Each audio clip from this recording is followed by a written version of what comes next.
أعوذ بالله من الشيطان الرجيم. بسم الله الرحمن الرحيم.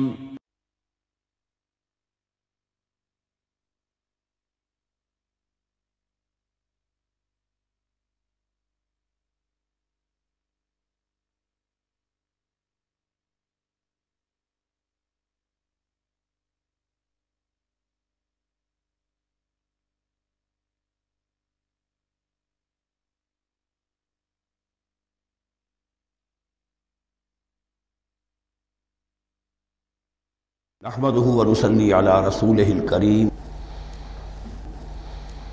اما بعد فاعوذ بالله من الشيطان الرجيم بسم الله الرحمن الرحيم سيقول السفهاء من الناس ما ولاهم عن قبلتهم التي كانوا عليها قل لله المشرق والمغرب يهدي من يشاء الى صراط مستقيم صدق الله العظيم۔ اب یہ تحویل قبلہ کا مضمون براہ راست آ رہا ہے۔ اس کے لیے تمہیدی 2 رکوع ہم پڑھ چکے ہیں۔ حضرت ابراہیم کا تذکرہ جو معمار ہیں بیت اللہ کے، ابو الانبیاء ہیں، امام الناس ہیں، انہی کی ایک نسل بنی اسرائیل ہے، انہی کی ایک نسل بنی اسماعیل ہے۔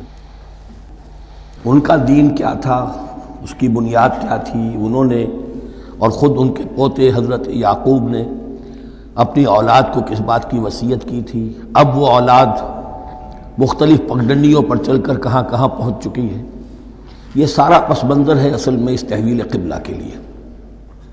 اور تحویل قبلہ پر پورے 2 رکوع آ رہے ہیں۔ اس سے بسا اوقات یہ خیال پیدا ہوتا ہے، میرے ذہن میں بھی کبھی ہوتا تھا کہ یہ ایسی بڑی بات کیا تھی جس کے لیے قرآن مجید نے اتنے شد و مد کے ساتھ اور اس قدر تفصیل کے ساتھ بلکہ تکرار کے ساتھ بات کی۔ تو اصل میں اس کو یوں سمجھیے کہ ایک خاص مذہبی ذہنیت ہوتی ہے، اور وہ مذہبی ذہنیت یہ ہوتی ہے کہ اعمال کے ظاہر پر ان کی توجہ زیادہ مرکوز ہو جاتی ہے، اعمال کی جو روح ہے زیادہ اس کی طرف توجہ نہیں ہوتی۔ عوام الناس کا معاملہ یہی ہو جاتا ہے، ظواہر پر، رسومات پر، جو ظاہری شکلیں ہیں ان کی اہمیت، جو اصل دین ہے، روح دین ہے، جو مقاصد دین ہیں، ان کی طرف توجہ نہیں ہوتی۔ نتیجہ یہ ہوتا ہے کہ ظاہر میں ذرا سا فرق انہیں بہت محسوس ہوتا ہے، ذرا سا فرق ہو گیا، کسی نے رفع یدین کر لیا، قیامت آ گئی، معلوم ہوا یہ کوئی اور ہی آ گیا ہماری مسجد میں، یہ کون ہے، کسی نے آمین ذرا اونچا کہہ دیا، پھر قیامت آ گئی۔ یہ ساری چیزیں جو یہ خاص ایک ذہنیت ہوتی ہے، اس ذہنیت کے پس منظر میں یہ مسئلہ چھوٹا نہیں تھا۔ ایک تو یہ کہ جو قبائلی اور قومی پس منظر تھا اس کے حوالے سے سمجھیے، مکے میں جو لوگ ایمان لائے، ظاہر بات ہے ان سب کو عقیدت تھی خانہ کعبہ کے ساتھ، خود حضور کو تھی، آپ روتے ہوئے نکلے ہیں اور آپ نے یہ فرمایا تھا کہ اے کعبہ مجھے تجھ سے بڑی محبت ہے، لیکن تیرے یہاں کے رہنے والے مجھے یہاں رہنے نہیں دیتے۔ پھر یہ کہ وہ جو عقیدت اور محبت تھی وہ تمام اور مسلمانوں کے دلوں میں بھی تھی۔ مدینے میں آ کر آپ نے رخ بدل دیا۔ جب تک مکے میں تھے معلوم ہوتا ہے کہ حضور جب کھڑے ہوتے تھے نماز کے لیے تو آپ اس طرح کھڑے ہوتے تھے کہ بیک وقت استقبال قبلتین ہو جاتا تھا، یعنی جو جنوبی دیوار ہے ایک طرف وہ کونا ہے جس میں حجر اسود ہے، اور دوسری طرف وہ یمانی ہے، رکن یمانی جو یمن کی طرف ہے، جنوب کی طرف ہے۔ ادھر کوئی شخص کھڑا ہوگا اور وہیں پر انہی کے درمیان جو ہے جب طواف کیا جاتا ہے تو دعا مانگی جاتی ہے، ربنا آتنا فی الدنیا حسنۃ وفی الآخرۃ حسنۃ وقنا عذاب النار۔ باقی پورے طواف میں آپ جو چاہیں دعا مانگے، لیکن یہاں یہ دعا ہے خاص۔ اب اگر کوئی شخص ادھر کھڑا ہو کر نماز پڑھ رہا ہے تو کعبہ تو سامنے ہے ہی، ٹھیک سیدھ میں یروشلم بھی ہے۔ استقبال القبلتین، ایک ہی وقت میں 2 قبلوں کی طرف رخ ہو گیا۔ مدینہ میں آ کر معاملہ بدل گیا، مدینہ درمیان میں ہے، مکہ مکرمہ اس کے جنوب میں ہے اور یروشلم اس کے شمال میں ہے۔ اب جنوب کی طرف رخ کریں گے تو پیٹھ ہوگی یروشلم کی طرف، یروشلم کی طرف رخ کریں گے تو پیٹھ ہوگی کعبے کی طرف۔ اس میں امتحان ہو گیا ان لوگوں کا جو ایمان لائے تھے کہ آیا وہ محمد الرسول اللہ صلی اللہ علیہ وسلم کے فرمان کی پیروی کرتے ہیں یا اپنی پرانی عقیدتوں اور اپنی پرانی جو روایات ہیں ان کو زیادہ اہمیت دیتے ہیں۔ اللہ کا شکر ہے جو لوگ مکے سے آئے تھے ان کی اتنی تربیت ہو چکی تھی کہ ان میں سے کسی کے لیے کوئی مسئلہ پیدا نہیں ہوا۔ اقبال کا وہ مصرع پھر سنا رہا ہوں، بمصطفیٰ برساں خیش را کے دی ہموست، اگر بہو نہ رسیدی تمام بولا بیست۔ حالانکہ قرآن مجید میں کہیں منقول نہیں ہے کہ اللہ نے حکم دیا تھا، ہو سکتا ہے اللہ نے حضور کو وحی خفی کے ذریعے سے حکم دیا ہو، لیکن وحی جلی میں کہیں نہیں ہے کہ آپ کو حکم دیا گیا ہو کہ اب یروشلم کی طرف رخ کر کے نماز پڑھیے۔ یہ امتحان ہو گیا کہ رسول کا اتباع کتنا کچھ ہے۔ اب جب یہ حکم آیا اب امتحان ہو گیا جو مدینے میں رہنے والے جو ایمان لائے تھے ان کا، اس لیے کہ یہاں یہودی بھی تھے، بعض ان میں سے ایمان لائے، عبداللہ ابن سلام رضی اللہ تعالیٰ عنہ تھے، ان کو علماء میں سے تھے، لیکن جو اور دوسرے لوگ تھے وہ بھی زیر اثر تھے یہود کے علماء کے، ان کے دل میں بھی یروشلم کی عظمت تھی۔ اب جب انہیں رخ کرنا پڑا تو یہ ان کے ایمان کا امتحان ہو گیا۔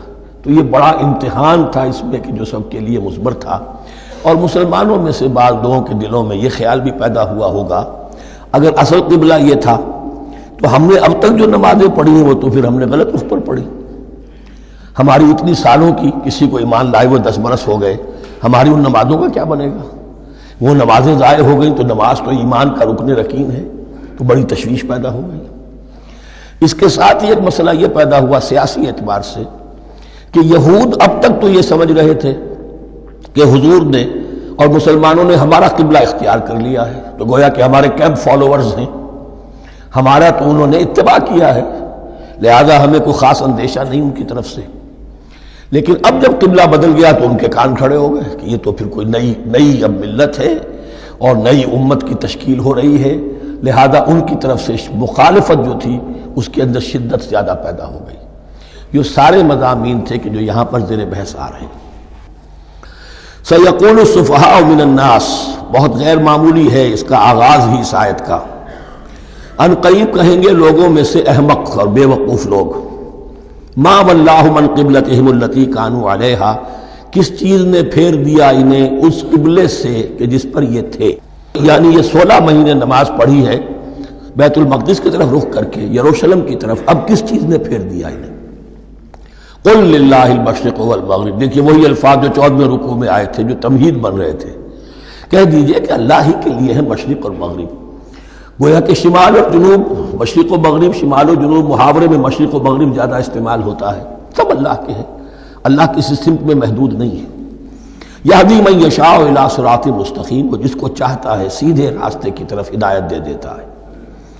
وَكَذَلِكَ جَعَلْنَاكُمْ، اب یہ خاص بات کہی جا رہی ہے، اے مسلمانوں تم اس تحویل قبلہ کو معمولی بات نہ سمجھو، یہ علامت ہے اس بات کی کہ اب تمہیں وہ حیثیت حاصل ہو گئی۔ وَكَذَلِكَ جَعَلْنَاكُمْ أُمَّةً وَسَطًا لِتَكُونُوا شُهَدَاءَ عَلَى النَّاسِ وَيَكُونَ الرَّسُولُ عَلَيْكُمْ شَهِيدًا، اب تمہارا فرض منصب یہ ہے کہ رسول نے جس دین کی گواہی تم پر دی ہے اپنے عمل سے، اپنے قول سے، اسی دین کی گواہی تمہیں دینی ہے اپنے قول سے اور اپنے عمل سے پوری نوع انسانی پر۔ اب تم لنک بن گئے ہو۔ اب تک نبوت کا سلسلہ جاری تھا، ایک نبی کی تعلیم ختم ہوئی، بگڑ گئی، تحریف ہو گئی، غائب ہو گئی، دوسرا نبی آ گیا، پھر کچھ تیسرا آ گیا، چلے آ رہے۔ لہذا ہر دور کے اندر اب وہ جو معاملہ تھا تسلسل کے ساتھ چل رہا تھا، اب یہاں نبوت ختم ہو رہی ہے محمد الرسول اللہ صلی اللہ علیہ وسلم پر، تو نوع انسانی تو ختم نہیں ہو رہی، ابھی قیامت تو نہیں آئی ہے۔ اب آگے لوگوں کو تبلیغ کرنا، ان تک دین پہنچانا، ان پر حجت قائم کرنا، ان کا احقاق حق اور ابطال باطل کا فریضہ سر انجام دینا، یہ کون کرے گا؟ تو پہلے تو ہمیشہ اللہ کی طرف سے وہی جبریل لائے اور نبی کے پاس آ گئے، نبی نے لوگوں کو سکھا دیا۔ اب یہ کہ اللہ سے جبریل لائے محمد کے پاس، محمد نے سکھایا تمہیں، اور تمہیں سکھانا ہے پوری نوع انسانی کو، تو تم اب وہ درمیانی لنک ہو۔ وَكَذَلِكَ جَعَلْنَاكُمْ أُمَّةً وَسَطًا لِتَكُونُوا شُهَدَاءَ عَلَى النَّاسِ وَيَكُونَ الرَّسُولُ عَلَيْكُمْ شَهِيدًا۔ یہ مضمون زیادہ کھلے گا چل کر سورہ حج کی آخری آیات میں۔ اسی طرح سے مراد یہ کہ تحویل قبلہ ایک مظہر ہے اس کا اس سے اب تم اپنی ذمہ داریوں کا اندازہ کرو، صرف خوشیاں نہ مناؤ، جشن نہ مناؤ، بلکہ یہ کہ یہ ایک بہت بڑی ذمہ داری کا بوجھ ہے جو تم پر آ گیا۔ کبھی ہم نے اپنے بندے محمد کے کاندھوں پر جب یہ بوجھ رکھا تھا تو ان سے بھی کہا تھا صلی اللہ علیہ وسلم انا سنلقی علیک قولا ثقیلا، اے نبی ہم آپ پر ایک بھاری بات ڈالنے والے ہیں۔ وہی بھاری بات بہت بڑے پیمانے پر اب تمہارے کندھوں پر آ گئی ہے۔ وَكَذَلِكَ جَعَلْنَاكُمْ أُمَّةً وَسَطًا لِتَكُونُوا شُهَدَاءَ عَلَى النَّاسِ وَيَكُونَ الرَّسُولُ عَلَيْكُمْ شَهِيدًا وَمَا جَعَلْنَا الْقِبْلَةَ الَّتِي كُنْتَ عَلَيْهَا، اور ہم نے نہیں قرار دیا تھا اس قبلے کو جس پر کہ اے نبی آپ پہلے تھے۔ یعنی یہ دو طرح کی بات ہو سکتی ہے، وہی خفی سے اللہ نے فرمایا ہو کہ اے محمد اب کچھ عرصے کے لیے یروشلم کی طرف رخ کر کے نماز پڑھو، وہی جلی میں نہیں ہے، اور یہ بھی ہو سکتا ہے یہ حضور کا اجتہاد ہو اور اسے اللہ نے قبول فرما لیا ہو۔ دونوں باتوں کا امکان موجود ہے۔ حضور کے اجتہاد پر اگر اللہ کی طرف سے نفی نہ آئے تو وہ گویا اللہ کی طرف سے۔ وَمَا جَعَلْنَا الْقِبْلَةَ الَّتِي كُنْتَ عَلَيْهَا إِلَّا لِنَعْلَمَ مَن يَتَّبِعُ الرَّسُولَ وَمِمَّن يَنقَلِبُ عَلَىٰ عَقِبَيْهِ، اور نہیں ٹھہرایا تھا ہم نے اس قبلے کو جس پر کہ آپ رہے ہیں مگر یہ جاننے کے لیے کہ کون ہے، یہ ظاہر کرنے کے لیے کہ کون ہے کہ جو اتباع کرتے ہیں رسول کا صلی اللہ علیہ وسلم، اور وہ کون ہے کہ جو اپنی ایڑیوں کے بل لوٹ جاتے ہیں۔ یعنی مدینے میں آ کر اگر کوئی مکے کا مسلمان کہتا صاحب یہ قبلہ مجھے قبول نہیں ہے، وہ واپس ہو جاتا، ایسا ہوا نہیں۔ اور اب جب مکے کی طرف رخ ہو گیا ہے تو کوئی انصار میں سے، کوئی مدینے میں جو ایمان لائے ان میں سے کسی نے کہا کہ ٹھیک ہے جی ہمارا قبلہ وہ تھا، اب آپ نے اپنا قبلہ بدل دیا، آپ کا راستہ اور ہمارا راستہ اور، نہیں، وہ تمام کے تمام مسلمان ان آزمائشوں میں کامیاب ہوئے۔ وَإِن كَانَتْ لَكَبِيرَةً إِلَّا عَلَى الَّذِينَ هَدَى اللَّهُ، اور واقعہ یہ ہے یقیناً یہ بہت بڑی بات تھی، اس طرح قبلے کے اندر تبدیلی قبول کر لینا آسان بات نہیں ہوتی، بڑا حساس مسئلہ ہوتا ہے، مگر ان کے لیے کہ جن کو اللہ نے ہدایت دی۔ وَمَا كَانَ اللَّهُ لِيُضِيعَ إِيمَانَكُمْ، اور اللہ ہرگز تمہارے ایمان کو ضائع کرنے والا نہیں ہے۔ ایمان سے یہاں مراد نماز جو ہے الصلاۃ عماد الدین، وہ جو تشویش ہو گئی تھی کہ ہماری ان نمازوں کا کیا بنے گا جو ہم نے 16 مہینے پڑھی ہیں بیت المقدس کی طرف رخ کر کے۔ وَمَا كَانَ اللَّهُ لِيُضِيعَ إِيمَانَكُمْ، اس وقت وہ حکم تھا رسول کا، وہ اللہ کے ہاں مقبول ہے، اس وقت یہ حکم ہے جو تمہیں رسول کی معرفت مل رہا ہے، اب تم اس کی پیروی کرو۔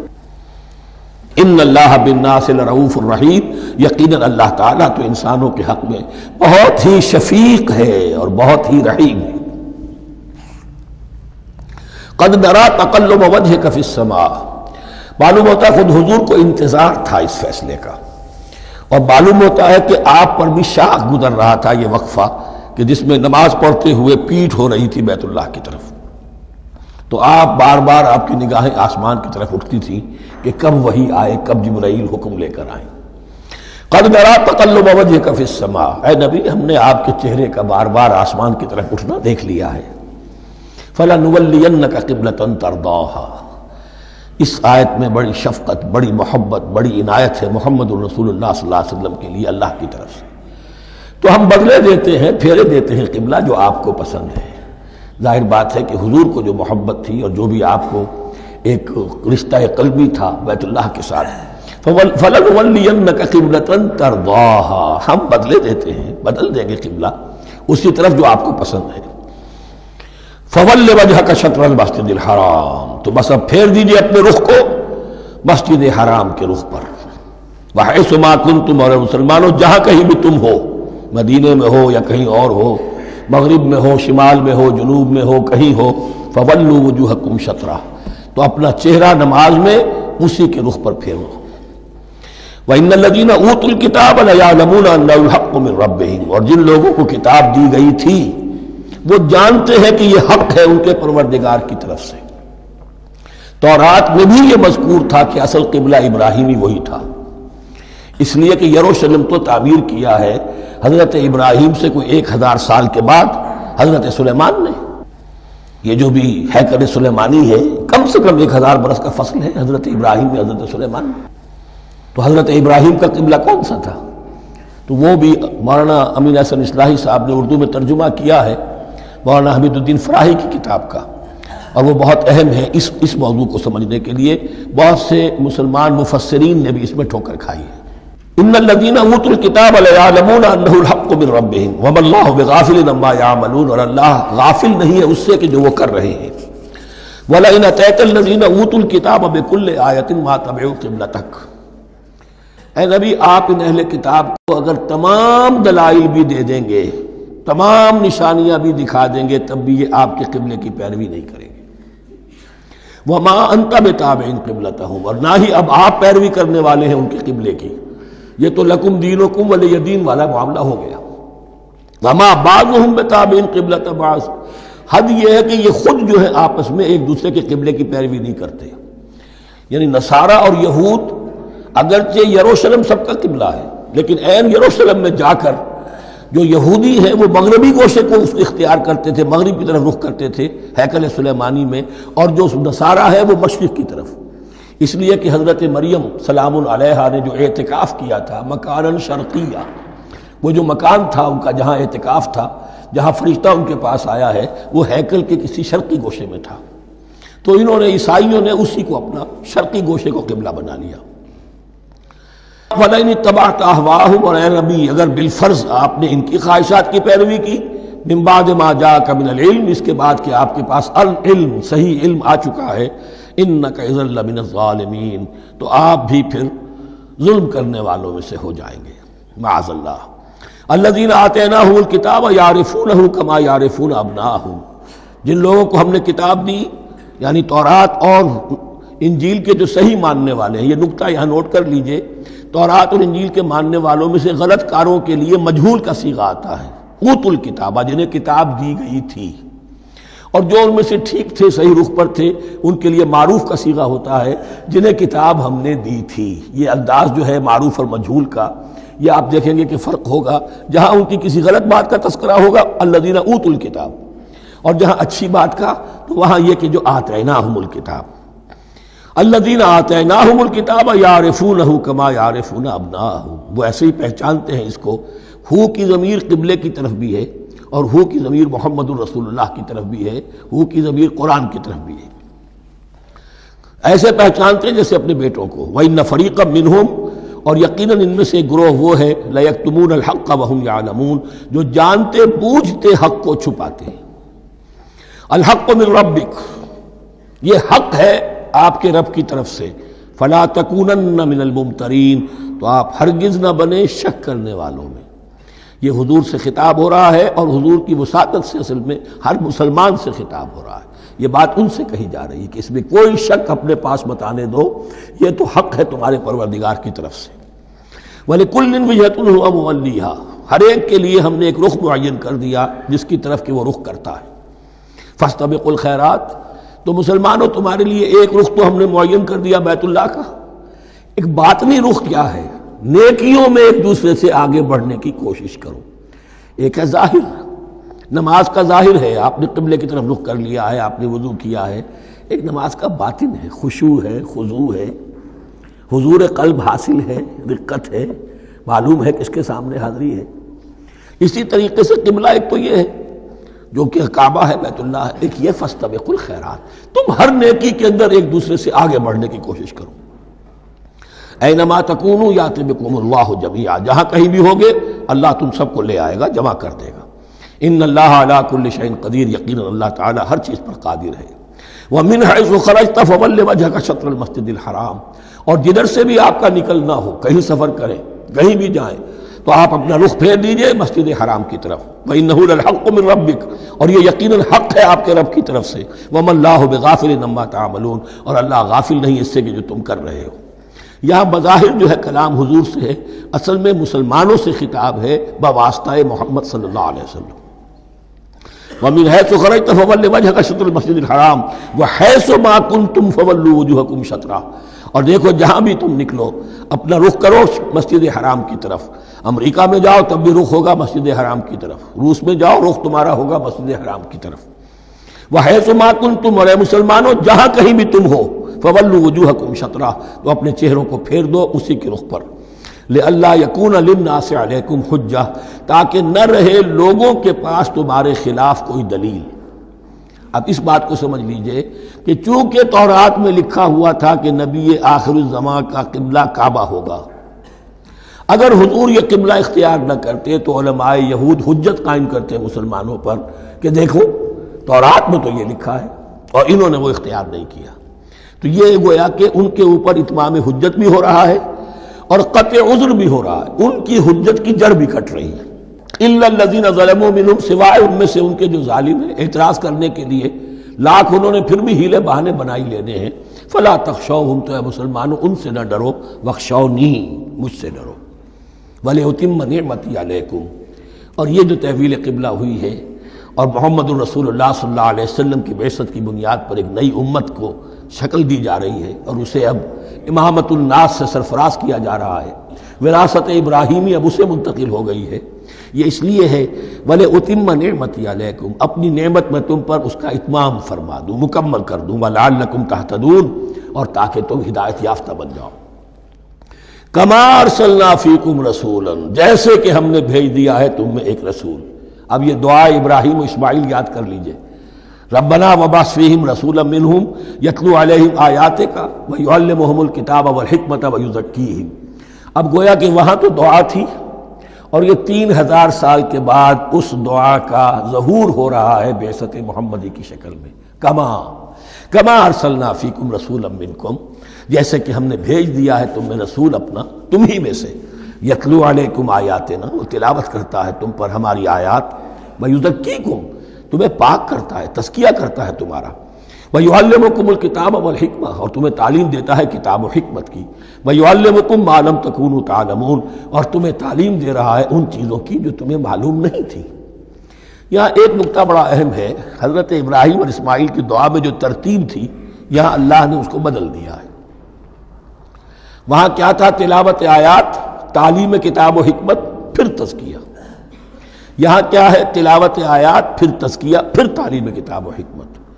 اب ظاہر بات ہے کہ حضرت ابراہیم حضرت اسماعیل نے جو بات کہی وہ بھی غلط تو نہیں ہو سکتی، لیکن ہم یہ کہہ سکتے ہیں کہ اس کی امپرووڈ فارم یہ ہے جو اللہ تعالیٰ کی طرف سے دی گئی، اس لیے کہ تزکیہ مقدم ہے.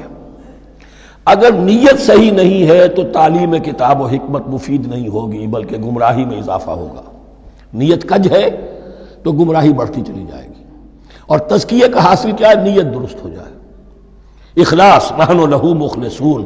اگر یہ نہیں ہے تو جتنا پڑھو گے، جتنے بڑے عالم ہوگے، شیطان بھی بن سکتے ہو. بڑے بڑے فتنے عالموں نے اٹھائے ہیں. یہ جو دین اکبری تھا یا دین الہی تھا، اکبر کے تو باپ دادا کو کبھی خیال نہیں آ سکتا تھا اس کا. یہ پٹی پڑھانے والے کون تھے؟ ابو الفضل اور فیضی جیسے علماء، بہت بڑے علماء. اسی طرح غلام احمد قادیانی، اس کو اصل میں جو بھی پٹیاں پڑھائی ہیں وہ تو پڑھائی حکیم نور الدین نے جو بہت بڑا عالم تھا، اہل حدیث عالم تھا. تو در حقیقت بہت بڑا عالم ہوگا، اگر اس کی کج ہو گئی نیت تو اتنا ہی بڑا فتنہ اٹھا دے گا. اس پہلو سے تزکیہ مقدم ہے، اور اس کا ثبوت یہ ہے، یہی مضمون سورہ آل عمران میں آیا، یہی مضمون پھر سورہ جمعہ میں آئے گا. وہاں بھی ترتیب یہی ہے، تینوں جگہ پر اللہ کی طرف سے ترتیب یہی ہے.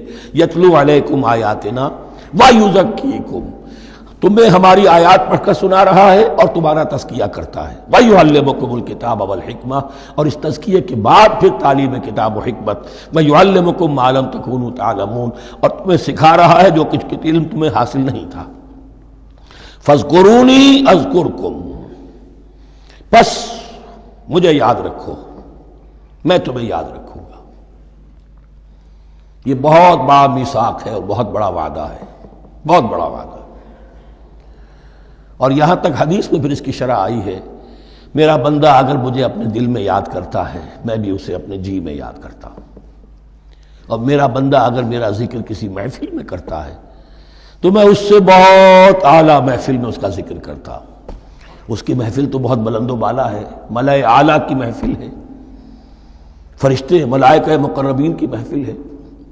خدا خود میرے محفل بود اندر لامکا خسرو، محمد شمع محفل بود شب جائے کہ من بودم. اب خسرو کس عالم میں تھے جب یہ شعر کہہ گئے ہیں؟ تو بہرحال ہے تو صحیح، ایک محفل تو ہے. میں اس سے بڑی بہتر محفل میں ان کا تذکرہ کرتا ہوں. فاذکرونی اذکرکم واشکروا لی ولا تکفرون، اور میرا شکر کرو، میری نعمتوں کا ادراک کرو، اس کا شعور حاصل کرو، اس پر زبان سے بھی شکر ادا کرو، اپنے عمل سے بھی، جوارح سے بھی ان نعمتوں کا حق ادا کرو. یہاں وہ 18 رکوع ختم ہو گئے، نصف اول اس سورہ مبارکہ کا مکمل ہو گیا۔ اب آگے سے خطاب ہے یا ایھا الذین آمنوا، ایک نئی امت آ گئی، چارٹر اس کا آ گیا۔ کیوں بنایا گیا تمہیں؟ لتکونوا شہداء علی الناس ویکون الرسول علیکم شہیدا، تم اب لنک ہو ہمیشہ ہمیشہ کے لیے محمد اور پوری نوع انسانی کے درمیان۔ اسی لیے وہ حدیث بھی تو ہے جو علماء حق ہوتے ہیں ان کے بارے میں فرمایا علماء امتی کا انبیاء بنی اسرائیل، میری امت کے علماء کا مقام وہی ہے جو بنی اسرائیل کے علماء کا، اس لیے کہ اب نبوت تو ختم ہو گئی محمد پر صلی اللہ علیہ وسلم، لیکن یہ کتاب تو ہے، اس کا پہنچانا تو ہے، اس کو عام تو کرنا ہے، حجت تو قائم کرنی ہے، اور صرف تبلیغ سے نہیں عمل کر کے دکھانا ہے، وہ نظام قائم کر کے دکھانا ہے جو محمد عربی نے قائم کیا صلی اللہ علیہ وسلم، تب حجت قائم ہوگی۔ اس کے لیے تمہیں قربانیاں دینی ہوں گی، مشکلیں جھیلنی ہوں گی، جان و مال کا نقصان برداشت کرنا ہوگا، آرام سے گھر بیٹھے ٹھنڈے پیٹوں کفر جگہ نہیں چھوڑ دے گا اور حق نہیں آ جائے گا۔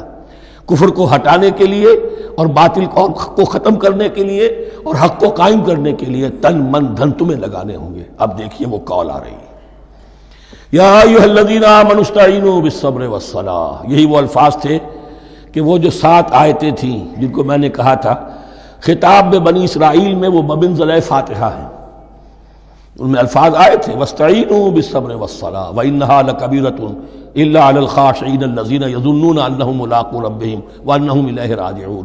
اب وہی خطاب یہاں ہو رہا ہے، یا ایھا الذین آمنوا استعینوا بالصبر والصلاۃ، یہ میں بیان وہاں کر چکا ہوں، ان اللہ مع الصابرین، جان لو کہ اللہ صبر کرنے والوں کے ساتھ ہے۔ اس بیعت سے کیا مراد ہے؟ ایک بات تو متفق علیہ ہے، اللہ کی مدد، اللہ کی تائید، اللہ کی نصرت ان کے شامل حال ہے۔ باقی یہ کہ اللہ تعالیٰ جہاں کہیں بھی ہم ہیں ہمارے ساتھ ہے، کس طرح ہے یہ ہم نہیں جانتے، لیکن یہ فرمایا اس نے کہ میں تو تمہاری دگے جان سے بھی زیادہ قریب ہوں۔ وَلَا تَقُولُوا لِمَنْ يُقْتَلُ فِي سَبِيلِ اللَّهِ أَمْوَاتٌ، اب پہلے ہی قدم پر قتل کی بات آ گئی۔ شرط اول قدم این است کہ مجنون باشی، پہلا قدم یہ ہے جانے دینے کے لیے تیار ہو جاؤ۔ وَلَا تَقُولُوا لِمَنْ يُقْتَلُ فِي سَبِيلِ اللَّهِ أَمْوَاتٌ، مت کہو ان کو کہ جو اللہ کی راہ میں قتل ہو جائیں مردہ، وہ مردہ نہیں ہے، بل احیاء، وہ زندہ ہے، وَلَٰكِن لَا تَشْعُرُونَ، لیکن تمہیں اس کا شعور نہیں ہے۔ شہداء جو اللہ کی راہ میں قتل ہو جائیں ان کے لیے یوم آخر تک کا انتظار نہیں ہے، ان کو براہ راست جنت میں داخلہ ملتا ہے۔ قیل ادخل الجنہ قال یا لیت قومی یعلمون بما غفر لی ربی وجعلنی من المکرمین، وہاں تاخیر نہیں ہے، لہذا وہ تو زندہ ہیں۔ یہی مضمون پھر آئے گا سورہ آل عمران میں اور زیادہ نکھر کر، وَلَنَبْلُوَنَّكُمْ بِشَيْءٍ مِّنَ الْخَوْفِ وَالْجُوعِ۔ اب یہ ہے کہ پہلے سے دکھا دیا، اللہ تعالیٰ دھوکہ نہیں دینا چاہتا۔ دیکھ لو جس راہ میں قدم رکھا ہے، اب آزمائشیں آئیں گی، تکلیفیں آئیں گی، رشتہ دار ناراض ہوں گے، بیوی شوہر سے لڑے گی، شوہر بیوی سے لڑے گا، اولاد والدین سے جدا ہوگی، یہ سب کچھ ہوگا، فساد ہوگا، فتور ہوگا، تصادم ہوگا، جان و مال کا نقصان ہوگا۔ وَلَنَبْلُوَنَّكُمْ، ہم لازماً آزمائیں گے تمہیں، بِشَيْءٍ مِّنَ الْخَوْفِ، خوف کی کیفیت سے، وَالْجُوعِ، بھوک، فاقے، کیسے کیسے فاقے آئے ہیں، کیا ہوا ہے غزوہ احزاب میں، کیا ہوا ہے جو اس سے بعد جو جیش العسرہ ہے، تبوک کی جنگ ہے، وَنَقْصٍ مِّنَ الْأَمْوَالِ وَالْأَنفُسِ وَالثَّمَرَاتِ، اور نقصانات ہوں گے مالی بھی جانی بھی، اور ثمرات۔ اب ثمرات یہاں دو معنی دے رہا ہے، چونکہ مدینے والوں کی جو تھی اصل جو ان کی معیشت تھی وہ زرعی تھی، پھل، خاص طور پر کھجور، یہ ان کی پیداوار تھی، جسے آج کل آپ کہتے ہیں کیش کراپ جو ہے ان کی، وہ یہ تھی۔ اب ایسا بھی ہوگا کہ فصل تیار کھڑی ہے، اگر اسے اتارا نہ کھجور سے تو ضائع ہو جائے گی، اور ادھر سے تبوک کا حکم آ گیا نکلو اللہ کی راہ، یہ ساری فصل ضائع ہو جائے گی۔ امتحان ہو گیا کہ نہیں؟ اور اس کے علاوہ ایک اور ہے اس کا مفہوم، انسان کچھ بہت محنت کرتا ہے، جد و جہد کرتا ہے، کیریئر بناتا ہے، اپنا ایک مقام بنا لیتا ہے اس کیریئر میں، اس پروفیشن میں، اس راستے پر آتا ہے تو کچھ اور ہی شکل اختیار کرنی پڑتی ہے۔ وہ تجارت کے زمانے میں جو محنت کی تھی، وہ کیریئر کو جمانے میں جو محنت کی تھی، وہ سارا کا سارا معاملہ جو ہے وہ کھو کر پھر اس وادی میں آنا پڑتا ہے۔ وَلَنَبْلُوَنَّكُمْ، یہ بھی ثمرات ہیں نا، محنت کے ثمرات۔ وَلَنَبْلُوَنَّكُمْ بِشَيْءٍ مِّنَ الْخَوْفِ وَالْجُوعِ وَنَقْصٍ مِّنَ الْأَمْوَالِ وَالْأَنفُسِ وَالثَّمَرَاتِ وَبَشِّرِ الصَّابِرِينَ، اور اے نبی بشارت دیجئے صابروں کو، صبر کرنے والوں کو۔ یہ کون ہے؟ الذین اذا اصابتہم مصیبۃ، وہ لوگ کہ جن کو جب بھی کوئی مصیبت آئے قالوا انا للہ وانا الیہ راجعون، وہ کہتے ہیں ہم اللہ ہی کے تو ہیں، اللہ ہی کی طرف ہمیں لوٹ جانا ہے، کل بھی جانا تھا آج چلے جائیں، حاضر ہیں، جتنی جلدی بلا لیں۔ نشان مرد مومن باتوں گویم جو مرگ آیا تبسم مر لبے اوست، مرد مومن کی تو نشانی یہی ہے کہ جب موت آئے تو مسرت کے ساتھ اس کے چہرے پر، اس کے ہونٹوں پر مسکراہٹ ہو۔ یہ ایمان، جو میں نے کہا تھا لٹمس ٹیسٹ یہ ہے کہ بندہ مومن اس دنیا میں زیادہ رہنے کی خواہش نہیں کر سکتا۔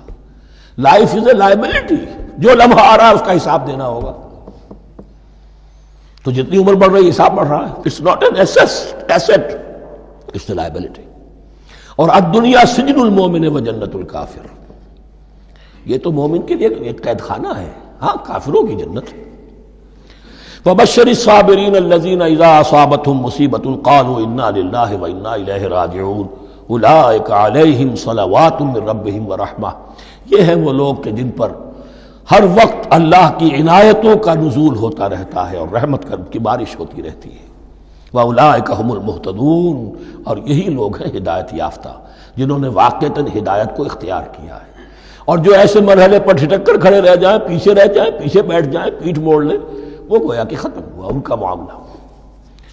اب چونکہ اس معاملے میں بحث ہو گئی تھی خانہ کعبہ کی بھی، پھر اسی میں مقام ابراہیم کی بات آ گئی تھی، تو کچھ ذہنوں میں سوال پیدا ہوا کہ یہ جو حج کے مناسک میں صفا اور مروہ جو ہے یہ بھی تو آخر اسی کا جو ہے، تو ان کی کیا حقیقت ہے، کوئی حقیقت ہے یا نہیں؟ فرمایا ان الصفا والمروہ من شعائر اللہ، یہ بھی اللہ کے شاعر میں سے ہے۔ شاعر کسے کہتے ہیں؟ وہ چیز جو شعور بخشے، تو وہ چیزیں کہ جن کے ساتھ اولو العزم پیغمبروں یا اولو العزم انسانوں، اولو العزم اولیاء اللہ کے کچھ حالات و واقعات کا کوئی ذہنی سلسلہ قائم ہوتا ہو، وہ گویا کہ شعور دلانے والے ہوتے ہیں، یاد دلانے والے ہوتے ہیں، اللہ تعالیٰ کی طرف ذہن کو لے جانے والے ہوتے ہیں، اس اعتبار سے شاعر۔ ان الصفا والمروہ من شعائر اللہ فمن حج البیت او اعتمر فلا جناح علیہ ان یطوف بہما، تو جو کوئی بھی ہمارے گھر کا حج کرے، بیت اللہ کا حج کرے یا عمرہ کرے، اعتمر، فلا جناح علیہ، تو کوئی حرج نہیں ہے اس پر، ان یطوف بہما، کہ ان دونوں کا بھی طواف کرے، وہ جو 7 چکر لگائے جاتے ہیں، ان الصفا والمروہ۔ ومن تطوع خیرا، جو شخص جان بوجھ کر بھلا کام کرتا ہے، فإن اللہ شاکر علیم، تو جان لو اللہ بڑا قدردان ہے۔ اب شکر انسان کرتا ہے تو اس کے معنی کیا ہوں گے؟ احسان مند ہونا۔ وہی شکر اللہ کرتا ہے شکور، اس کے کیا معنی ہوں گے؟ قدردانی، میرے بندے نے یہ کام کیا، میرے بندے نے میرے لیے یہ محنت کی، یہ قربانی دی۔ ان اللہ شاکر علیم، اور جانتا ہے، چاہے کسی اور کو پتہ نہ چلے اسے تو معلوم ہے۔ اگر تم نے اللہ کی رضا جوئی کے لیے کسی کو کوئی مالی مدد دی ہے اس حال میں کہ جو کچھ داہنے ہاتھ نے دیا ہے بائیں کو بھی خبر نہیں ہونے دی، کجا یہ کہ کسی اور انسان کے سامنے اس کا تذکرہ ہو، تو اب یہ جو ہے اللہ کے تو علم میں ہے۔ اگر تو اللہ سے اجر و ثواب چاہتے ہو تو اس کا ڈنڈورا پیٹنے کی کوئی ضرورت نہیں، اور اگر تم نے لوگوں کو دکھانے کے لیے کیا تھا تو وہ تو شرک ہو گیا، لائبلٹی ہو گئی۔ ان الذین یکتمون ما انزلنا من البینات، اب یہاں پھر کچھ آخری یوں سمجھیے کہ یہ اب جس کو کہتے ہیں موپنگ اپ آپریشن، بات مضمون تو پورا ختم ہو گیا لیکن کچھ نہیں صحیح چیزیں ابھی ہیں سابقہ امت مسلمہ کے بارے میں کہنے کی، وہ مزید ایڈ کی جا رہی ہیں۔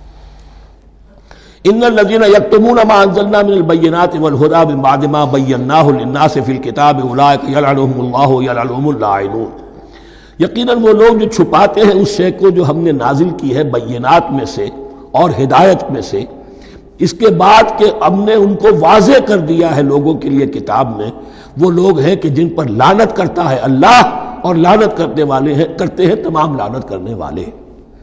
یعنی علم ایک بہت بڑی جو ہے امانت ہے، اس علم کا چھپانا، کتمان حق، ہم آیت پڑھ آئے ہیں وَمَنْ أَظْلَمُ مِمَّنْ يَكْتُمُ شَهَادَةً عِنْدَهُ مِنَ اللَّهِ، اگر اللہ کی طرف سے کوئی گواہی کسی کے پاس ہے اور وہ اسے چھپا لے تو اس سے بڑا ظالم کون ہوگا؟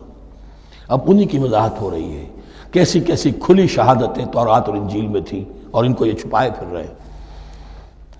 ان الذين يكتمون ما انزلنا من البينات والهدى من بعد ما بيناه للناس في الكتاب اولئك يلعنهم الله ويلعنهم اللاعنون الا الذين تابوا واصلحوا وبينوا، سوائے ان کے کہ جو توبہ کریں، رجوع کریں اور اپنی اصلاح کر لیں اور اب واضح کریں وہ شے کہ جو انہوں نے چھپائی ہوئی تھی اسے ظاہر کریں۔ فاولئک اتوب علیہم، تو ان کی توبہ میں قبول کروں گا اور ان کی طرف میں نگاہ التفات میں اپنی پھر ان کی طرف متوجہ کر دوں گا۔ وَأَنَا التَّوَّابُ الرَّحِيمُ، اور میں تو ہوں ہی توبہ کا قبول کرنے والا اور رحم فرمانے والا۔ إِنَّ الَّذِينَ كَفَرُوا وَمَاتُوا وَهُمْ كُفَّارٌ، یقیناً جن لوگوں نے کفر کیا اور وہ مرے اسی حال میں کہ کفر پر قائم تھے، أُولَٰئِكَ عَلَيْهِمْ لَعْنَةُ اللَّهِ وَالْمَلَائِكَةِ وَالنَّاسِ أَجْمَعِينَ، ان پر تو لعنت ہے اللہ کی بھی اور فرشتوں کی بھی اور تمام انسانوں کی بھی۔ خالدین فیہا، اس لعنت کی کیفیت میں وہ اب ہمیشہ رہیں گے۔ لا یخفف عنہم العذاب، نہ ان پر سے عذاب کے اندر کوئی کمی کی جائے گی، ولا ہم ینظرون، نہ انہیں کوئی مہلت ملے گی کہ عذاب کا تسلسل ذرا سی دیر کے لیے وقفہ ہو جائے، سانس لینے کی مہلت مل جائے۔ ولا ہم ینظرون۔ وَإِلَٰهُكُمْ إِلَٰهٌ وَاحِدٌ، سن لو تمہارا الہ اور معبود ایک ہی الہ ہے۔ لا الہ الا هو الرحمن الرحیم، اس کے سوا کوئی الہ نہیں ہے اور وہ رحمان ہے اور رحیم ہے۔ اب جو آیت آ رہی ہے اس کے پڑھنے سے پہلے ایک بات سمجھ لیجئے کہ یہ جو اب 22 رکوعوں کا مضمون ہم پڑھ رہے ہیں، مجھے یہ بات آج شروع میں واضح کرنی چاہیے تھی، اس میں ترتیب کیا ہے۔ میں پہلے عرض کر چکا ہوں کہ پہلے 18 رکوعوں کی تقسیم ورٹیکل کی ہے ہم نے، 18 کو 4 رکوع ادھر، 10 درمیان میں، پھر 4 ادھر۔ یہاں اب چلے گی ہاریزونٹل تقسیم، افقی تقسیم، اور اس کی بھی شکل کیا ہے کہ 4 مضامین ہیں کہ جو تانے بانے کے ساتھ بنے ہوئے ہیں، یا 4 لڑیاں ہیں مضمون کی کہ جن کو بٹ کر رسی بنا دیا گیا۔ وہ 4 مضامین کیا ہیں؟ مسلمانوں سے خطاب میں ان کے لیے عبادات اور احکام اور شرائع، یہ واجب ہے، یہ کرنا ہے، یہ حلال ہے، یہ حرام ہے، نماز فرض ہے، روزہ فرض ہے، وغیرہ وغیرہ۔ اور 2 لڑیاں جہاد، جہاد بالمال، جہاد بالنفس۔ جہاد بالنفس کی آخری انتہا قتال ہے، جہاں انسان نقد جان ہاتھ پر رکھ کر، ہتھیلی پر رکھ کر میدان میں حاضر ہو جاتا ہے۔ جو جنگ میں گیا اس نے اپنے آپ کو موت کے لیے پیش کر دیا، بچ کر آ جائے تو بونس ہے۔ اس اعتبار سے یہ 4 جڑیں۔ شریعت کو 2 حصوں میں تقسیم کیجئے، عبادات اور پھر بقیہ احکام شریعت، معاملات، جن میں خاص طور پر شوہر اور بیوی کا تعلق جو ہے وہ سب سے اہم ہے۔ لہذا اس صورت میں آپ دیکھیں گے تفصیلی احکام آئیں گے آئلی قوانین کے ضمن میں۔ دوسری طرف جہاد بالمال یعنی انفاق، اللہ کی راہ میں خرچ کرنا، اور جہاد بالنفس جس کی آخری منزل قتال۔ اب یہ 4 لڑیاں اس طرح سے ہیں، فرض کیجئے ایک لال لڑی ہے، ایک پیلی ہے، ایک نیلی ہے، ایک ہری ہے، ان کو بٹ دیا گیا ہے۔ جب ایک طرف سے دیکھیں گے تو کٹا پھٹا نظر آئے گا، رنگ لال نظر آیا، پھر پیلا نظر آیا، پھر نیلا نظر آیا، پھر ہرا، پھر لال، پھر نیلا، پھر پیلا، پھر ہرا۔ تو ایسا معلوم ہوگا جیسے کٹے پھٹے ہیں مضامین۔ لڑیاں کھول دیجئے، معلوم ہوگا ایک لڑی وہ بھی بڑی مسلسل ہے، جہاد بالمال کی، ایک لڑی ہے جہاد بالنفس یعنی قتال کی، ایک لڑی ہے جو عبادات کی، ایک لڑی ہے معاملات کی اور شریعت کے احکام کی۔ یہ 4 لڑیاں، اور یہ تانے بانے کی طرح بنی ہوئی ہیں، لیکن اسی بنتی میں بہت بڑے حسین پھول موجود ہیں۔ طویل آیات، عظیم ترین آیات قرآن مجید کی، ان میں سے اب ایک آیت یہاں آ رہی ہے۔ اس کو میں نے عنوان دیا ہے آیت الآیات۔ ان فی خلق السماوات والارض واختلاف اللیل والنہار والفلک التی تجری فی البحر بما ينفع الناس وما انزل اللہ من السماء من ماء فاحیا به الارض بعد موتها وبث فیہا من کل دابۃ وتصریف الریاح والسحاب المسخر بین السماء والارض لآیات لقوم یعقلون۔ اتنے فینومینا آف نیچر کسی ایک آیت میں جمع نہیں ہے قرآن. اللہ تعالیٰ تمام فینومینا آف نیچر کو اپنی آیتیں قرار دیتا ہے.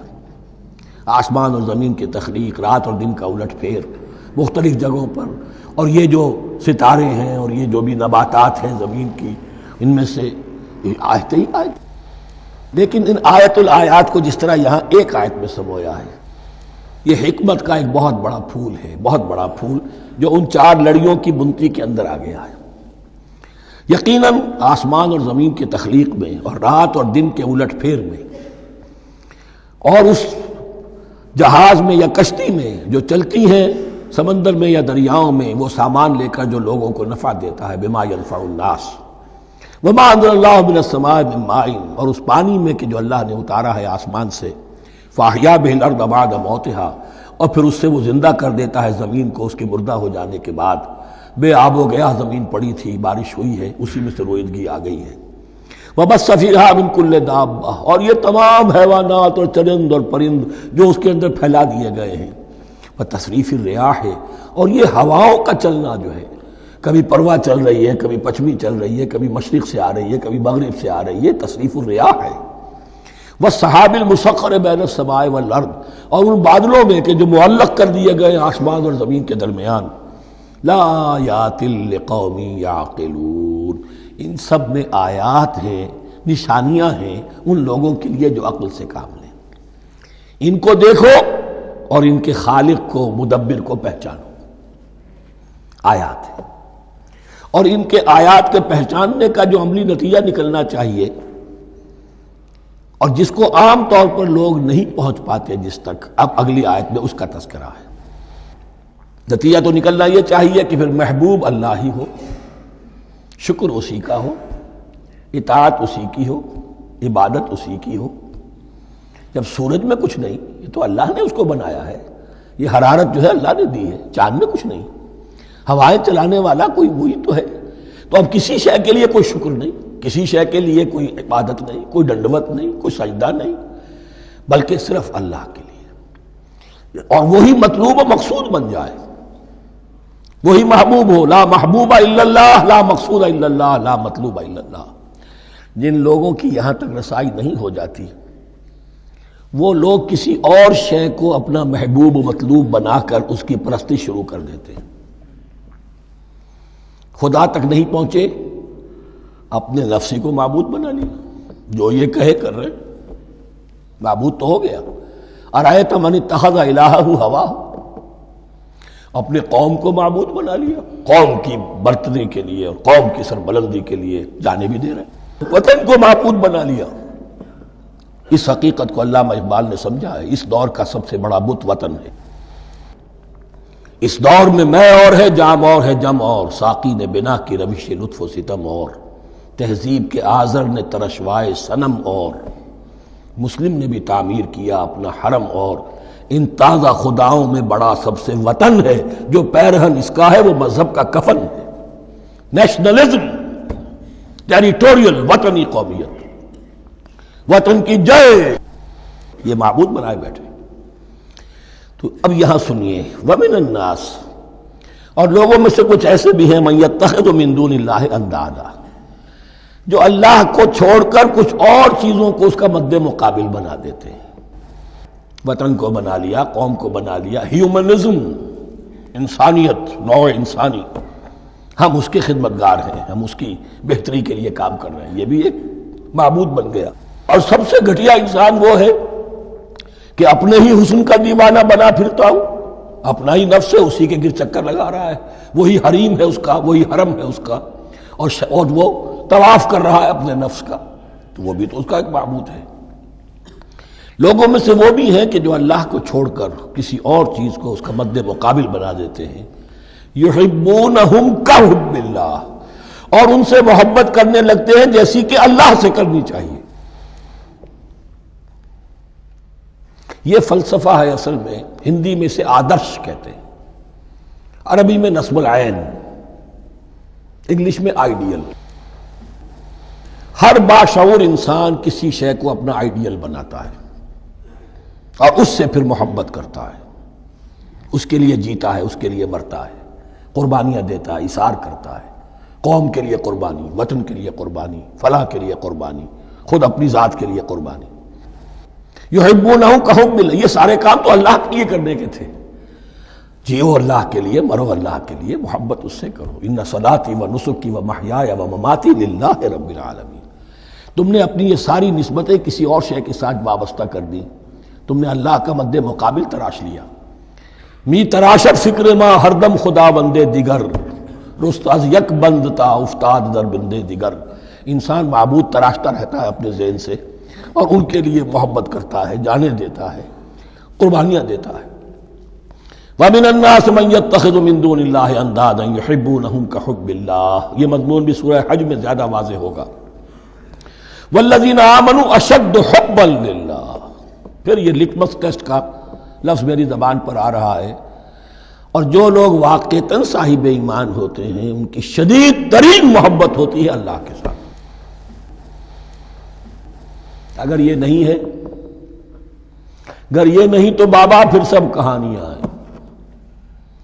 کوئی شے اللہ سے زیادہ محبوب ہو گئی وہ تمہاری معبود ہے، تم نے اللہ کو چھوڑ دیا، چاہے وہ دولت ہی ہے۔ تائس عبد الدینار و عبد الدرہم، ہلاک اور برباد ہو جائے درہم و دینار کا بندہ۔ نام عبد الرحمن ہے، حقیقت میں عبد الدینار ہے۔ دینار آنا چاہیے، حرام سے آئے، حلال سے آئے، جائز سے آئے، ناجائز سے آئے، تو معبود اللہ نہیں ہے، معبود دینار ہے۔ ہندو نے یہ کیا کہ لکشمی دیوی کی ایک مورتی بنا کر پوجنا شروع کر دیا۔ یہ لکشمی دیوی اگر ذرا مہربان ہو جائے گی دولت آ جائے گی۔ ہم نے کہا ہٹاؤ اس درمیان کے لنک کو، سیدھے ہی دولت کو کیوں نہ پوجو، پیٹرو ڈالر کو پوجو، ڈالر کو پوجو، ترک وطن کرو، ماں باپ کو چھوڑو یہاں سے سکتا ہوا کہ مر رہے ہیں اور کوئی ان کا بیٹا ان کی بیٹی ان کے پاس نہیں۔ کس لیے؟ ڈالر۔ کون معبود ہوا؟ وَمِنَ النَّاسِ مَن يَتَّخِذُ مِن دُونِ اللَّهِ أَندَادًا يُحِبُّونَهُمْ كَحُبِّ اللَّهِ وَالَّذِينَ آمَنُوا أَشَدُّ حُبًّا لِلَّهِ وَلَوْ يَرَى الَّذِينَ ظَلَمُوا إِذْ يَرَوْنَ الْعَذَابَ أَنَّ الْقُوَّةَ لِلَّهِ جَمِيعًا، اور کاش کہ دیکھ لیتے یہ لوگ جو اس شرک میں اور اس گناہ میں مبتلا ہیں، ظلم شرک کے معنی، جب وہ دیکھیں گے عذاب کو اور یہ بات واضح ہو جائے گی کہ قوت تو ساری کی ساری اللہ کے ہاتھ میں ہے، کسی کے پاس کچھ نہیں۔ وَأَنَّ اللَّهَ شَدِيدُ الْعِقَابِ، اور یہ کہ اللہ سزا شدید العذاب، اللہ سزا دینے میں بہت سخت ہے۔ اس وقت آنکھ کھلے گی تو فائدہ کیا ہوگا؟ اب آنکھ کھلے تو فائدہ ہے۔ اِسْتَبَرَّأَ الَّذِينَ اتُّبِعُوا مِنَ الَّذِينَ اتَّبَعُوا، اب انسانی معاشرے کے اندر یہ ہوتا ہے، کچھ لوگ ہوتے ہیں لیڈر لوگ جو اپنے پیچھے لوگوں کو لگا لیتے ہیں، چاہے ڈیماگوگز ہو، چاہے مذہبی جو ہے وہ مسندوں کے والی ہوں، اپنے پیچھے لگاتے ہیں، اور ان کے پیچھے لگنے والے جو ہیں وہ یہ سمجھتے ہوئے ان کی عزت بھی ہے، ان کا احترام بھی ہے، ان کے نیچے دبے بھی ہوئے، ان کا پیچھے پیچھے چلتے ہیں۔ قیامت کے دن وہ تبرہ کریں گے، ان تم نے ہمیں مروایا، ہم تمہاری پیروی کرتے رہے، ہم نے سمجھا تم جو کہہ رہے ہیں وہ ٹھیک ہے، ہم نے تمہیں اپنا لیڈر مانا۔ اب وہ اعلان برات کریں گے، اللہ ہمارا ان سے کوئی تعلق نہیں۔ استبرأ الذین اتبعوا، اور اس کے جواب میں پھر وہ کریں گے ہمارا تم سے کوئی تعلق نہیں۔ اس روز کے جن لوگوں کا اتباع کیا گیا تھا دنیا میں، لیڈر لوگ، وہ ان لوگوں سے جنہوں نے پیروی کی تھی ان سے تبرہ کریں گے۔ وَرَأَوُا الْعَذَابَ وَتَقَطَّعَتْ بِهِمُ الْأَسْبَابُ، اور وہ دیکھ لیں گے عذاب کو، نگاہوں کے سامنے جہنم آ جائے گی اور تمام رشتے منقطع ہو جائیں گے۔ یوم یفر المرء من اخیہ وامہ وابیہ وصاحبتہ وبنیہ لکل امرئ منہم یومئذ شأن یغنیہ یود المجرم لا یفتدی من عذاب یومئذ ببنیہ وصاحبتہ واخیہ وفصیلتہ التی تؤویہ ومن فی الارض جمیعا ثم ینجیہ۔ ہر انسان چاہے گا میرے باپ کو، بیٹے کو، بھائی کو، ماں کو، بیوی کو، اولاد کو، تمام انسانوں کو چھوڑ دو جہنم میں، خدا کے لیے کسی طرح مجھے بچا لو۔ تقطعت بہم الاسباب، سارے رشتے منقطع ہو جائیں گے، جن رشتوں کی وجہ سے حرام کو حلال اور حلال کو حرام کر رہے ہو، جن کی دلجوئی کے لیے حرام کی کمائی کرتے ہو، جن کی دلجوئی کے لیے دین کے راستے سے آگے نہیں بڑھ رہے ہو، دین کے راستے میں بیوی ناراض نہ ہو جائے، گھر والے ناراض نہ ہو جائیں. بتقطعت بہم الاسباب، یہ سارے رشتے یہیں تک کے لیے ختم ہو جائیں. وقال الذین اتبعوا، اور جو ان کے پیروکار تھے وہ کہیں گے لو ان لنا کرۃ، اگر کہیں ہمیں دنیا میں لوٹنا نصیب ہو جائے، فنتبرأ منہم کما تبرؤوا منا، تو ہم بھی ان سے اسی طرح برات کریں گے جیسے آج یہ ہم سے برات کر رہے ہیں. کذالک یریہم اللہ اعمالہم حسرات علیہم، اس طرح اللہ ان کو دکھائے گا ان کے اعمال حسرتیں بن جائیں گی.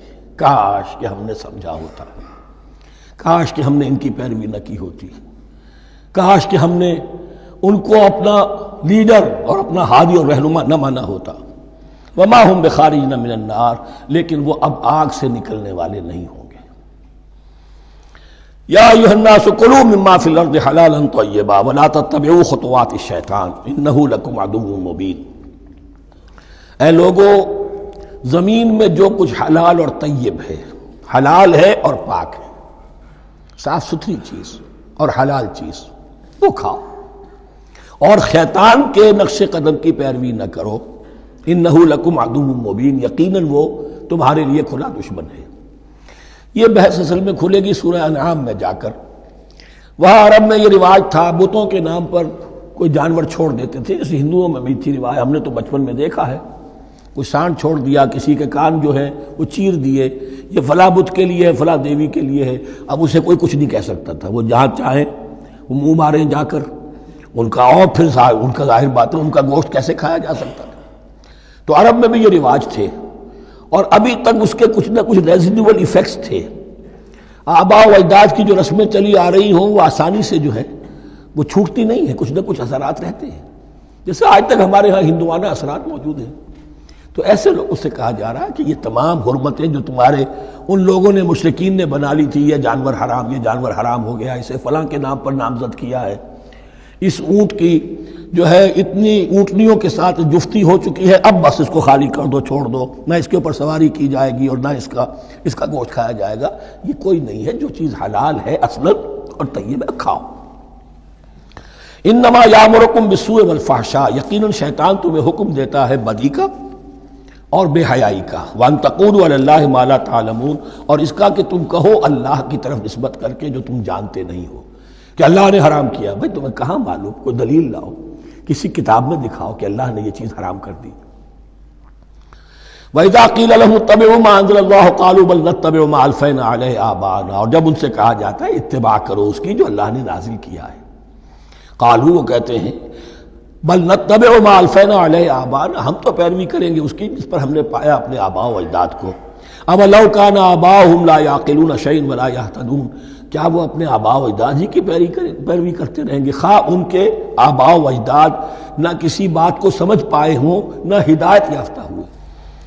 میں نے عرض کر دیا تھا کہ سورہ بقرہ میں جہاں دعوت تیسرے رکوع کی پہلی آیت شروع ہوئی، یا ایھا الناس اعبدوا ربکم الذی خلقکم والذین من قبلکم لعلکم تعقلون، وہ بھی تو مخلوق تھے جیسے تم مخلوق ہو، تم سے خطا ہو سکتی ہے ان سے بھی ہوئی، تم غلطی کر سکتے ہو انہوں نے بھی کی. ومثل الذین کفروا کمثل الذی ینطق بما لا یسمع الا دعاء ونداء. یہاں ذرا تمثیل کے اندر ایک پیچیدگی ہے کہ بظاہر ترجمہ تو یہ ہوگا کہ مثال ان لوگوں کی جنہوں نے کفر کیا اس شخص کی سی ہے جو پکار رہا ہے ایسی چیز کو جو نہ سنتا ہے نہ سمجھتا ہے. ہاں یہ پتہ چلتا ہے کہ کچھ پکار رہا ہے، جانور ہوتے ہیں انہیں اور کیا سمجھ میں آتا ہے.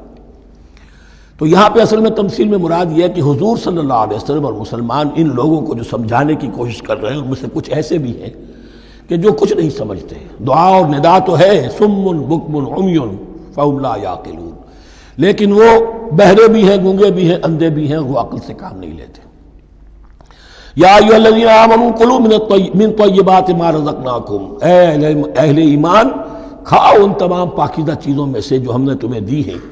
واشکروا للہ، اللہ کا شکر ادا کرو، ان کنتم ایاہ تعبدون، اگر تم واقعتاً اسی کی عبادت کرنے والے ہو.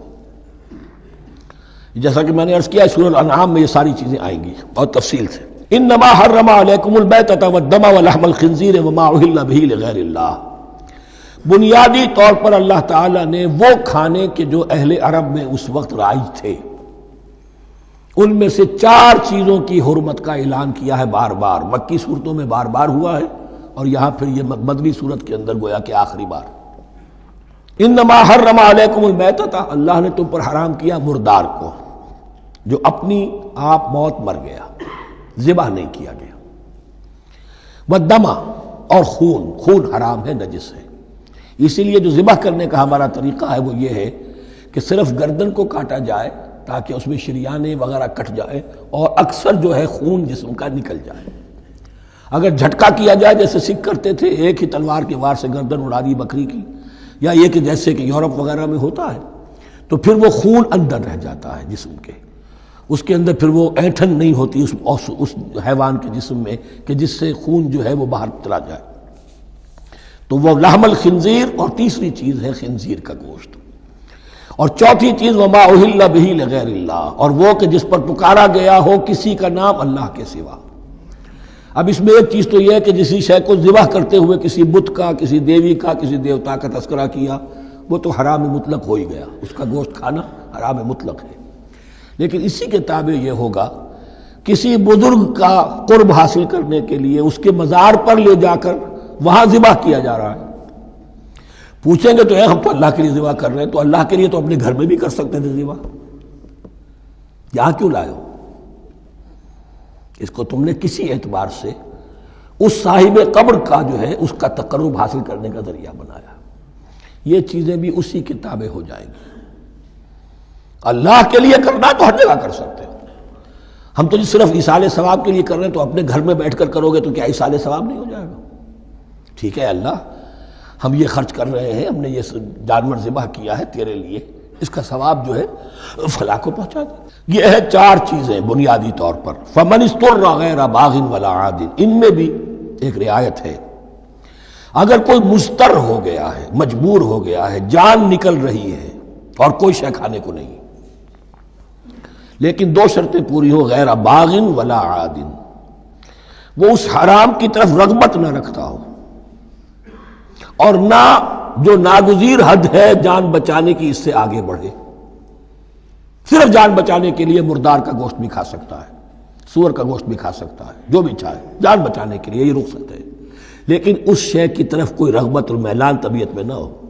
یہ اللہ تو جانتا ہے، اگر تو معاملہ اس سے ہے تو اس سے تو چھپی ہوئی بات نہیں ہے، اور جتنا ناگزیر ہے جان بچانے کے لیے اس سے آگے نہ بڑھے۔ فلا اثم علیہ، ان دو شرطوں کے ساتھ جان بچانے کے لیے حرام چیز بھی کھائی جا سکتی ہے۔ ان اللہ غفور الرحیم، یقیناً اللہ غفور الرحیم ہے۔ ان الذین یکتمون ما انزل اللہ من الکتاب ویشترون بہ ثمنا قلیلا، یقیناً وہ لوگ جو چھپاتے ہیں اس کو جو اللہ نے نازل کیا ہے کتاب میں سے اور فروخت کرتے ہیں انہیں بہت حقیر سی قیمت پر، اولئک ما یاکلون فی بطونہم الا النار، یہ لوگ نہیں بھر رہے اپنے پیٹوں میں مگر آگ۔ ولا یکلمہم اللہ یوم القیامہ، اللہ ان سے کلام نہیں کرے گا قیامت کے دن۔ ولا یزکیہم، نہ انہیں پاک کرے گا۔ ولہم عذاب علیم، ان کے لیے دردناک عذاب ہے۔ اولئک الذین اشتروا الضلالۃ بالہدی، یہ ہیں وہ لوگ کہ جنہوں نے ہدایت دے کر ضلالت خرید لی ہے، والعذاب بالمغفرہ، اور مغفرت اللہ کی اپنے ہاتھ سے دے کر عذاب خرید لیا ہے۔ فما اصبرہم علی النار، تو کتنا ہے ان کا حوصلہ آگ کے لیے، بڑے صابر ہیں اس جہنم کی آگ کے لیے، کس طرح تیاری کر رہے ہیں۔ ذالک بان اللہ نزل الکتاب بالحق، یہ اس لیے کہ اللہ نے تو کتاب نازل کی حق کے ساتھ۔ وان الذین اختلفوا فی الکتاب لفی شقاق بعید، اور یقیناً جن لوگوں نے کتاب اور شریعت میں پھر یہ پگڈنڈیاں نکالی، اختلاف کی، وہ بڑی ہی دشمنی میں اور بڑی ہی شقاوت کے اندر مبتلا ہو گئے۔ بارک اللہ لی ولکم فی القرآن العظیم ونفعنی وإیاکم بالآیات والذکر الحکیم۔